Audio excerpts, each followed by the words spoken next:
Chilonzor metrodan chiqib 150 metr yurganinglarda mana shu joyga yetib kelasizlar. Ko'ryapsizlar, bu uyimizning orqa hovlisi hisoblanadi. Mashina qo'yish uchun bemalol joylar mavjud. Undan tashqari bu tomonda bemalol tapchan qo'yib, o'tirib shashliklarni pishirsanglar bo'ladi.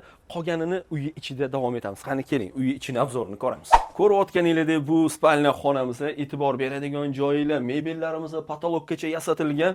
Videoda hammasi ko'rinyapti, hamma sharoit bor. Prosta kirib yashab bersangiz bo'ldi. Bu tomon prixoshkasi bo'ladi. Bu tomonimizda hojatxonasi, bu yoqda esa vannasi. Asosiy tomoniga e'tibor berasizlar. Podyezddan kirish qismi. Bu podyezimiz bo'ladi. O'rtoqlar, birinchi qavatligini videoda ko'rdinglar. Bu yoq esa zalimiz. Qaranglar, qanaqa chiroyli tarzda hamma sharoitlari bilan qilib qo'yilgan. Gullaga nechi baho, qaranglar, qanaqa chiroyli turibdi. Bu yoq tomonimizda zalni o'zidan bolajonlarning xonasiga o'tiladi. Ya'ni bu 3-xonamiz. Bu yerda ham hamma sharoitligi bor. 3-xonani o'zidan mana qaranglar 4-tomonga o'tdik. Bu ham bitta xona hisoblanadi.